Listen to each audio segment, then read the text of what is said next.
Muy buenas. Soy Javi, tengo 37 años y a mi hijo le detectaron en el colegio altas capacidades y tirando del hilo descubrí que yo soy superdotado. No quiero que se quede sin detectar nadie y pase por lo que yo pude pasar en silencio. Yo quizás soy una persona bastante afortunada o rara avis entre los superdotados porque siento que muchos superdotados lo han pasado mal.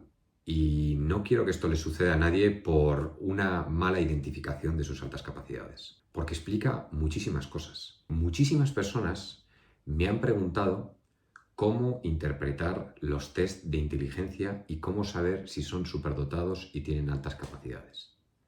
Muchas otras personas me han dicho que tienen un CI por debajo de 130 o incluso 120 y que por eso no son superdotados. Y sin embargo, me han narrado experiencias que son muy propias de superdotados. Estas personas que tienen unas cualidades excepcionales y sin embargo puntúan por debajo, a menudo tienen lo que se conoce como una doble excepcionalidad. Es decir, que tienen TDAH o tienen autismo. Aunque también puede haber otro tipo de neurodivergencias. Así que si estás pensando que no puedes ser superdotado, que igual tu hijo sí, pero tú no, o que te hicieron un test pero no dio tan alto, pero en el fondo tienes unas experiencias de desencaje o de sentir que tu inteligencia sí que es superior a la de los demás, sigue escuchando. Tenéis que pensar que yo me he considerado siempre una persona muy normal. No penséis que voy tirando rayos por los ojos, que a veces pensamos que todo el mundo es un genio, y de esto hablaremos después. Vamos allá. 5 grados de inteligencia que podemos encontrar en personas con altas capacidades. ¿Por qué diferenciarlos? No todas las personas con alta capacidad presentan los mismos desafíos.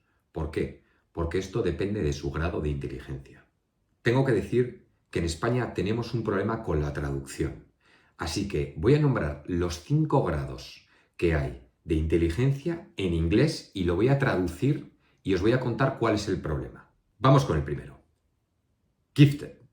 Gifted se traduce en España como alta capacidad y es el rango de un CI de 120 a 129. Ese CI lo tiene 1 de cada 9 personas. Es decir, esto no es tan poco habitual. Es posible que se adapten bien a los entornos educativos y sociales y no presenten demasiadas dificultades, y aunque pueden aburrirse en el aula si no reciben estímulos suficientes, no presentan demasiadas dificultades de integrarse. ¿Cuál es el problema?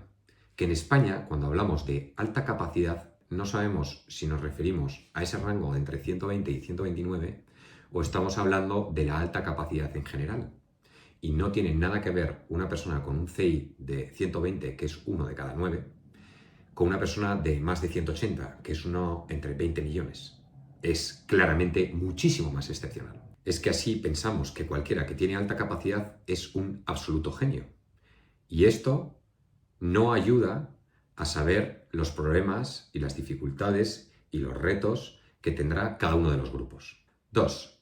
Highly gifted, que normalmente se traduce como superdotado. Aquí estamos hablando del rango de entre 130 y 145 de CI, que equivale a el 2% de la población. Pero una vez más, en España tenemos el problema de que superdotado lo llamamos a todo, desde el rango 2 hasta el 5. Y no es lo mismo ser un superdotado que ser un genio. Así, ¿cómo se va a identificar nadie con ese sentir de superdotado? Es imposible.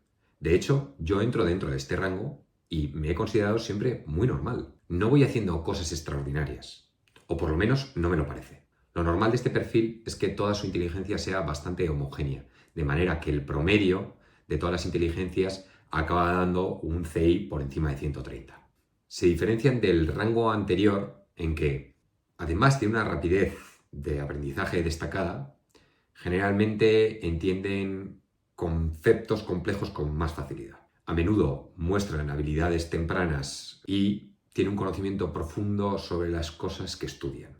Generalmente la diferencia con sus compañeros es evidente, tanto para profesores como para los padres, pero no siempre es así, porque depende mucho del tipo de perfil de superdotación que se tenga. A menudo sucede que explotan más tarde esas habilidades. Los desafíos típicos es que tienden al aburrimiento. Se desmotivan si el entorno intelectualmente no es alto. A veces pueden tener dificultades con las relaciones sociales, que por ejemplo, este no es mi caso. Yo no he notado tanta disincronía. Pero quizá si tuviera un CI más alto de lo que tengo, sin llegar a 145, igual sí lo hubiera notado más. Por ejemplo, un niño de este nivel puede aprender a leer solo o simplemente ser de los primeros de su clase, como es mi caso. Es un perfil que puede ser mucho más rápido haciendo ejercicios de matemáticas en primaria, como lo puedo ser yo, pero que luego el álgebra avanzada pues no se me da bien. A menudo puede sentirse bastante aburrido en el colegio y sentir bastante tedio al repetirse todo constantemente. Que sinceramente, esto sí lo comparto y mucho. Te animo a ver el vídeo que colgué hace poco sobre mi experiencia con el fracaso escolar y el emprendimiento, porque ahí se explican muchísimas cosas. 3. Exceptionally gifted, lo que se traduce como excepcionalmente superdotado. Aquí tenemos el rango de entre 145 a 160. Esto supone el 0,13% de la población, es decir, una de cada 750 personas, más o menos. Y esto empieza a ser extremadamente raro. Su nivel de razonamiento es tan elevado que a menudo son incluso mejores que los profesores. Sus intereses extremadamente profundos. Y su forma de pensar tan diferente que le puede costar muchísimo relacionarse con personas de su entorno. Tiene una disincronía brutal con los de su edad. En estos casos, el sistema educativo rara vez va a dar solución a las necesidades educativas de esta persona. Y es muy posible que sufran en el colegio porque el grado de avance que llevan ellos comparado con el resto pues está a años luz.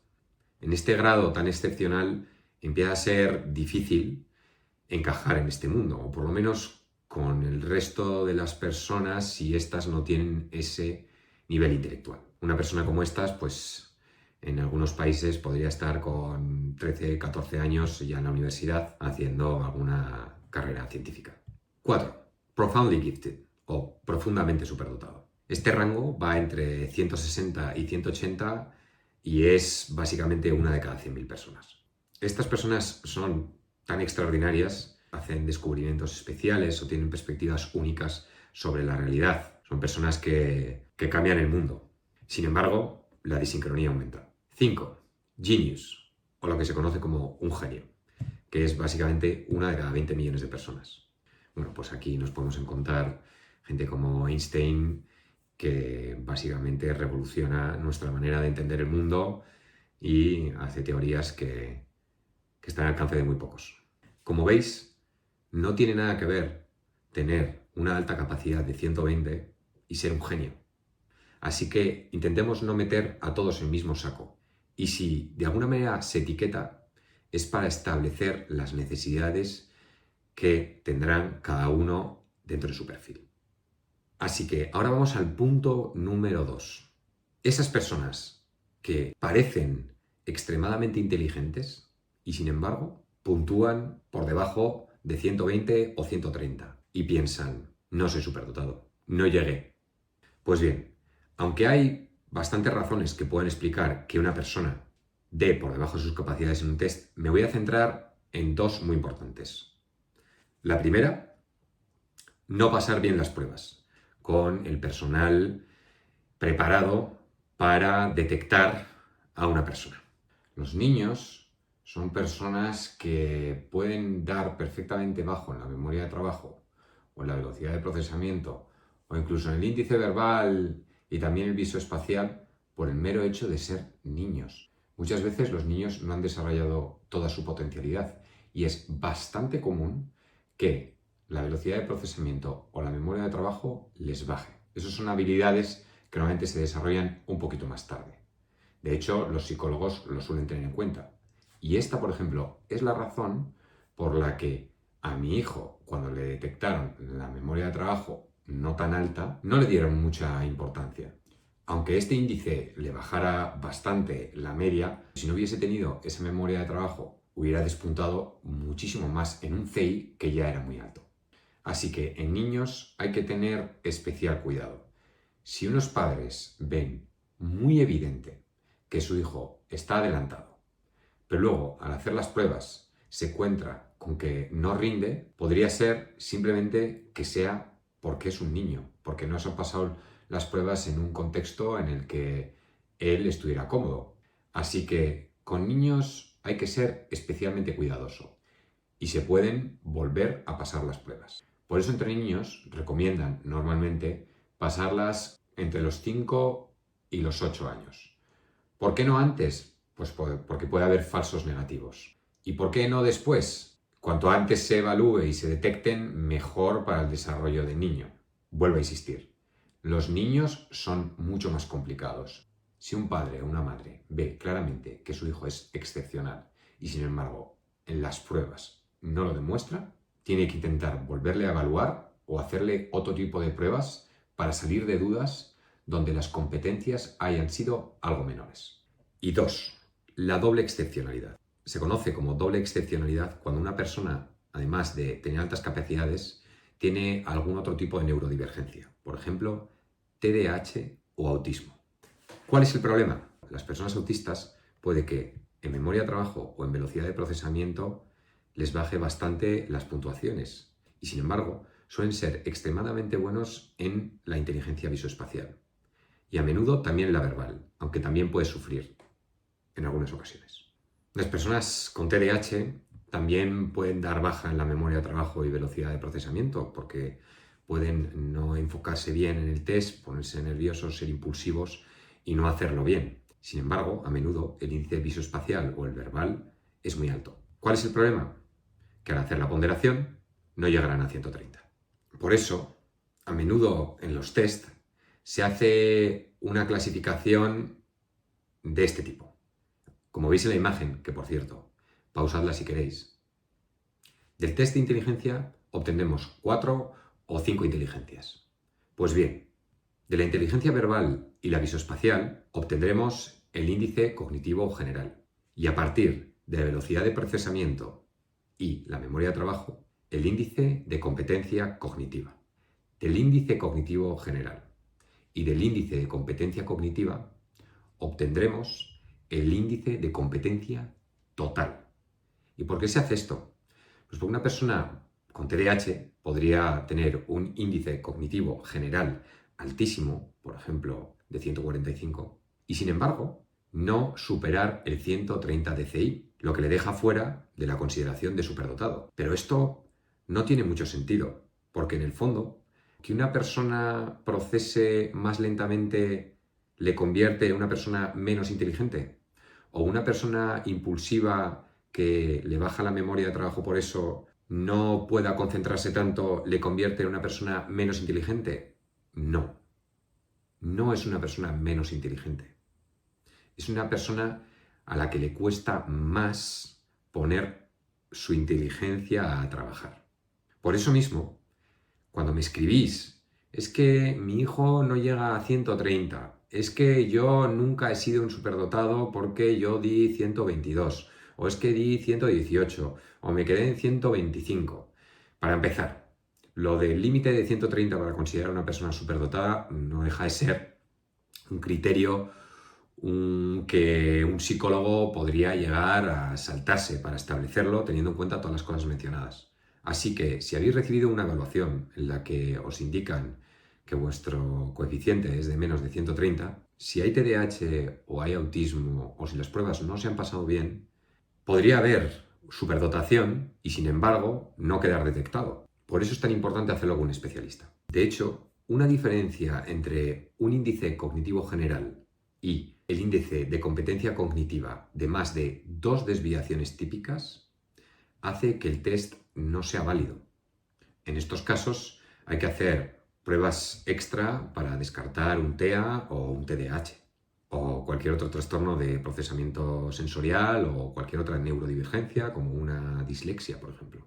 Y si bien es importante detectar las altas capacidades, hay que intentar no hacer de esto algo muy especial si no es necesario. Me explico. Una persona con un CI entre 120 y 129 podrá considerarse altas capacidades en muchas comunidades de España y sin embargo ser una persona muy normal. Y hay que tener cuidado como padres de no poner unas expectativas muy altas pensando que ese niño debería rendir muchísimo mejor de lo que lo hace. También es verdad que podría haber niños que son extremadamente inteligentes que necesiten un enriquecimiento curricular, pasar de curso o lo que fuera. Eso hay que ir viéndolo poco a poco. En concreto, a mi hijo, por ejemplo, le han hecho un enriquecimiento en lengua y matemáticas y me parece estupendo, pero él, sinceramente, se siente bastante normal. Nosotros no le hemos dicho que tiene altas capacidades ni pretendemos hacerlo en el corto plazo porque no vemos que sea una necesidad. Él no se siente tan diferente. Evidentemente, contarle a un niño que tiene alta capacidad o no es una decisión difícil. Así que lo dejaré para otro vídeo. Toda esta explicación la tenéis en la web, en un artículo que os pondré en la descripción. No os preocupéis. Un saludo.